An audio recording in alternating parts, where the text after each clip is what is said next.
Hello plants lovers, मेरे channel dreamland garden में आप सभी का वेलकम है। दोस्तों, अगर आप वर्मी कंपोस्ट घर पर बना रहे हैं और आपका पहला बैच तैयार हो चुका है, मैं तो तीसरी बार वर्मी कंपोस्ट की हार्वेस्टिंग करूंगी। इससे पहले कि मैं आप लोगों को वर्मी कंपोस्ट के बारे में और आगे जानकारी दूं, देख लीजिए मेरे अमरूद के प्लांट में कितनी अच्छी ग्रोथ हो रही है, पत्तियां कितनी हरी भरी हैं, फ्रूट लग रहे हैं। और देखिए यहाँ रमन 99 का प्लांट है, वो भी बहुत हेल्दी है। यहाँ देखिए चेरी का प्लांट, इस पे बहुत सारी कलियां आ रही हैं।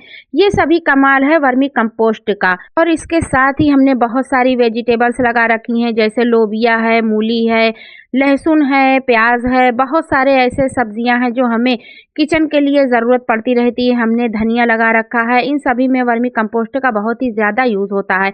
हमारे बहुत सारे परमानेंट फ्लावरिंग प्लांट हैं जो कि बहुत अच्छे हेल्दी तरीके से चल रहे हैं। बहुत सारी भर भर कर फ्लावरिंग आ रही है, कलियां भी आ रही हैं। यहाँ पर देखिए चीकू के प्लांट में कितनी सारी फ्लावरिंग आ रही है। आगे चलकर उम्मीद है इसमें बहुत सारे फ्रूट बनेंगे। ये सभी कमाल है वर्मी कंपोस्ट का, जिससे हमारे प्लांट में बड़े बड़े फ्लावर आते हैं। फ्लावर का साइज बड़ा होता है, भर भर कर कलियां आती हैं। और यहाँ देखिए खीरे का प्लांट है, यहाँ लोबिया का प्लांट है जो कि बहुत ही ज्यादा हेल्दी है। तो चलिए देरी ना करते हुए वीडियो को आगे बढ़ाते हैं। अगर आपका पहला बैच तैयार हो चुका है तो सबसे बड़ा सवाल यही होता है, अब इसमें दोबारा वेस्ट कैसे डालें ताकि केचुए बार बार हमें वर्मी कंपोस्ट देते रहें। मैं आप लोगों को पूरा तरीका स्टेप बाय स्टेप दिखाऊंगी। इस प्रोसेस को कैसे करना है, वीडियो में अंत तक बने रहें, अभी ये सारा प्रोसेस आपको अच्छी तरह से समझ में आएगा। पर देखिए मेरे कंपोस्ट बॉक्स में वर्मी कंपोस्ट तैयार हो चुका है। अब बात आती है वर्मी कंपोस्ट को अलग कैसे किया जाए। वर्मी कंपोस्ट तैयार होने के बाद सबसे पहले तैयार वर्मी कंपोस्ट को धीरे धीरे ऊपर से निकाल लीजिए। ध्यान रहे केचुओं को ज्यादा डिस्टर्ब नहीं करना है। दूसरे नंबर पर आता है, अगर कंपोस्ट काला, भूरा और मिट्टी की खुशबू आ रही है तो समझ जाइए आपका वर्मी कंपोस्ट तैयार है। वर्मी कंपोस्ट अच्छे से तैयार होने की यही पहचान है, ये काले रंग का हो जाता है और इसमें कोई भी स्मेल नहीं आती, इसमें से मिट्टी की खुशबू आने लगती है। तो चलिए इसी तरह से हल्के हाथों से हम अपने कंपोस्ट बिड से सारे वर्मी कंपोस्ट को बाहर निकाल लेते हैं। और देखिए इतना सारा, करीब 5 केजी के लगभग हमारे पास वर्मी कंपोस्ट निकल कर तैयार है। इसी तरह से मैं लगातार वर्मी कंपोस्ट बेड से वर्मी कंपोस्ट हार्वेस्ट करती रहती हूँ और इनको बारी बारी से केचुओं को खाना भी खिलाती रहती हूँ। खाना अब कैसे खिलाना है ये भी आप तरीका जान लें।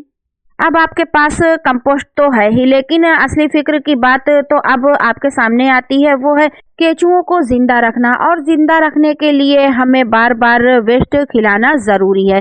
अब बात आती है नया वेस्ट कैसे डालें। ये देखिए यहाँ कंपोस्ट बेड में केचुओं के लिए, बेचारों के लिए खाना नहीं बचा है और ये बेचारे अपने खाने की तलाश में इधर उधर घूम रहे हैं। इन्होंने तो अपना काम खत्म कर दिया, हमारे लिए किचन वेस्ट से वर्मी कंपोस्ट तैयार कर दिया है, जो कि हमारे प्लांट के लिए बहुत ही ज़्यादा फायदेमंद है। अब हमारा काम बनता है इनको खाना खिलाना। सबसे पहले इस तरह से आप कंपोस्ट निकालने के बाद कंपोस्ट बेड या डिब्बे का एक कोना खाली कर लें और अपने किचन से निकलने वाले सब्जियों के छिलके उसी जगह पर डाल दें। लेकिन याद रहे वेस्ट हमेशा 2 से 3 दिन पुराना, सूखा या आधा सड़ा हुआ होना चाहिए। वेस्ट को छोटे छोटे टुकड़ों में डालें ताकि केचुए आसानी से खा सकें। यहाँ पर देखिए, यहाँ पर मैंने 2 पॉलीथीन में 2 तरह के वेस्ट ले रखे हैं। एक पॉलीथीन में किचन वेस्ट है और एक में गार्डन वेस्ट। गार्डन वेस्ट में हमने प्लांट से निकली हुई सूखी पत्तियां ले रखी हैं और कुछ हमने कटाई छटाई के बाद निकली हुई पत्तियों को लिया है। किचन वेस्ट में हमने आलू के छिलके, पालक के पत्ते और बहुत सारे केले के छिलके ले रखे हैं। याद रहे इसमें प्याज के छिलके, लहसुन के छिलके या सिट्रिक यानी नींबू, संतरा, मौसम्बी ऐसे किसी भी खट्टे फल वाले छिलके को वर्मी कंपोस्ट के बेड में बिल्कुल भी ना डालें, क्योंकि केचुए इनको बिल्कुल भी खाना पसंद नहीं करते हैं। जैसा कि आपने देखा, हमने किचन वेस्ट डालने के बाद थोड़ा सा वर्मी कंपोस्ट केचुओं के साथ इसके ऊपर से ढक दिया है।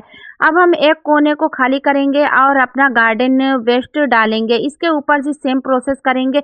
ऊपर से वर्मी कंपोस्ट हल्का सा डाल देंगे, जिनमें कि केचुए हैं नीचे जाकर धीरे धीरे अपना खाना खाने लगेंगे। याद रखें कंपोस्ट बेड में 60 से 70% नमी बनाए रखें। जैसे ही हल्का सा सूखे, इसमें पानी का हल्का हल्का सा छिड़काव करते रहें। इनको खुले में बिल्कुल भी ना रखें, जैसा कि सर्दियाँ बहुत ज़्यादा पड़ने लगी हैं। इनको किसी जूट के बोरे से ढक कर रखें जिससे केंचुए मरे ना। अब बात आती है हम ऐसा क्या करें जिससे हमें बार-बार वर्मी कंपोस्ट मिलता रहे।